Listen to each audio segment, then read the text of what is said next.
In this video, I'm going to show you how to add a video inside a text in Canva. So inside your project, add your video, then put it one layer up. After that, add a new text, then write whatever you want, for example, London, then change the text size.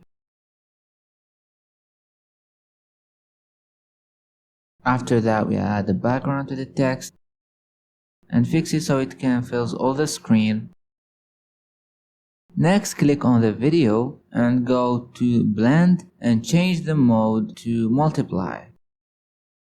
And finally, put the text in a layer down the video. And as you can see, we added video inside the text. And this is it, guys. See you next time.